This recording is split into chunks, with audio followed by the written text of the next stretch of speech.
Hi, Kim here from Affinity Golf. Today we're going to talk about how to stay motivated when your game's not going so well. As with a lot of things in life, one of the secrets is in the preparation. So make sure that you get to the tee or to the golf club in plenty of time to give yourself a warm-up. You've got plenty of layers on, take some food, take some drink, make sure that you've got a good prep routine. That way you're already a good starter for 10. For getting onto the first tee with a positive mental attitude. Self-talk is something that I want to talk about particularly today because words are charged with a lot of emotion. So saying the right words in your head are vitally important. So I'm going to give you just a couple of tips of places that could go wrong and how you overcome them. Number one, don't stand on the tee and immediately take in your surroundings thinking there's a ditch on the left, there's trees on the right, I've got a pond to go over. See clearly in your head the fairway. See where you want that ball to go. Plonk that in your head nice and firmly. See the trajectory, see the distance. Go through your pre-shot routine, which is vitally important because every movement you make starts with a thought. Once you think, right, I'm going to take a practice swing here or a rehearsal swing, that's going to send the messages down the neural pathways from the brain to the muscles that are needed to make that particular movement. So by doing a pre-shot routine, you are already giving your body the correct signals and indications that this is what it is expected to do. So see where you're going to go and take your shot. Right, so now what happens if you duff that shot? Number one, forgive yourself. You didn't mean to do it on purpose. So dealing with poor shots will help you to stay in a positive frame of mind and overcome that feeling of loss of motivation when things go wrong. So when you play a bad shot, there are a couple of elements here. There will be the internal influences, which will be what you may have done, what you may have said to yourself. You have to operate with forgiveness, particularly in the winter. It happens all year round, but particularly in the winter. Because you're layered up, you're not going to have quite the same freedom of movement. If you're cold, your muscles are going to be tense. Tension in the swing is an absolute swing killer. So you have to operate a little bit of forgiveness and acceptance. Outside influences are such things as obviously the cold, bitter wind, leaves, mud. Distance is going to be compromised when you play in the winter. So take all those into consideration and forgive yourself. Now there's a good way to deal with a poor shot to help to keep you and get you back on track with your motivation. Tiger Woods adopts a 10 stride system. So if he hits a shot that he's not particularly happy with, he will use the next 10 strides to evaluate what may have gone wrong, to address it, accept it, and then move on. He will have taken the elements that will help him with his next shot. For instance, let's just say, I shortened my backswing, I rushed the downswing, anything like that. He's acknowledged it, accepted it, move on. So that by the time you've done 10 strides, or maybe you pick a point on the fairway, or maybe you deal with it on the tee, take a few seconds, deep breaths, move on.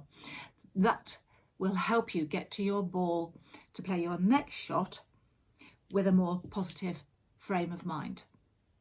Each shot that you play needs to be played as a totally separate incident to the one before or the one that's going to happen afterwards.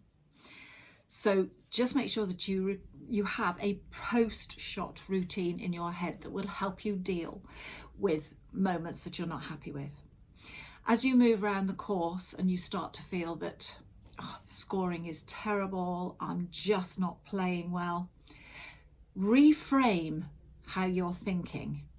Reframing thoughts is key to helping you out here. So you start having those thoughts. You can change it. Between your shots, think about something that pleases you. Think about whatever nice food you're going to have for tea. Think about a happy incident. Think about, if you don't want to do golf-related thoughts, think about the last time you played a fabulous shot. dine out on it. Those sort of thoughts, the happy thoughts, release endorphins into the brain, which are the feel-good hormones. When you get bogged down by, I've duffed the shot, I hate this next hole, you are releasing cortisol, which is the stress hormone that will result in more tension in your muscles, which are only going to compound an already possible problem. So by reframing your thoughts, you can put yourself back on track. So a nice way to do this is, as I've said, think about something happy, admire, use your 5 senses. These are the tools that we all have in our bag, and we can take them out and use them at any time. So visual tool, maybe it's a beautiful crisp white day, admire your surroundings. Bird song, so using your hearing, listen to the bird song, join in with the chatter with your golfing partners. At the end of the day, a bad round is not really the end of the world. It is a learning curve. Take away from your round what you want to aid your next round. So if the whole round is particularly ghastly, there will be 1 or 2 elements in there that will have been good. Take those moments and reframe them and enjoy those moments. Don't focus on all the bad. I have in my bag little treats that I like to have during my round of golf. If I'm feeling that maybe energy levels are going low, motivation is going a little bit low, then I find that having some dried fruit and nuts, or if it's particularly bad, a bit of chocolate, always goes down a treat, gets me back on track. Just be aware of how you talk to yourself. There are 3 modes of perspective within us.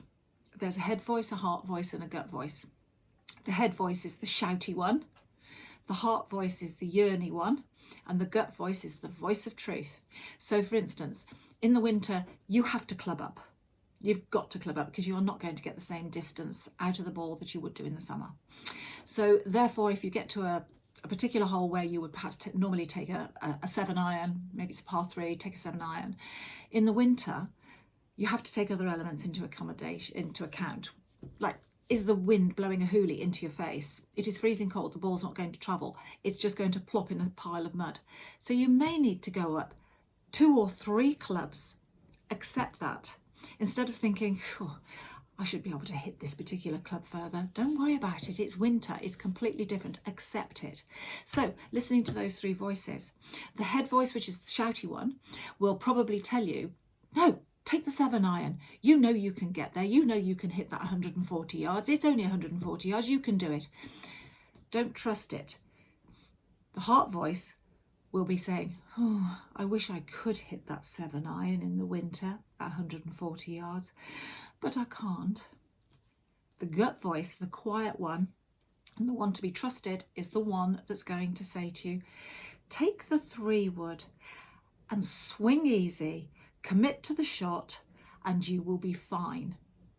That's the voice that you need to listen to.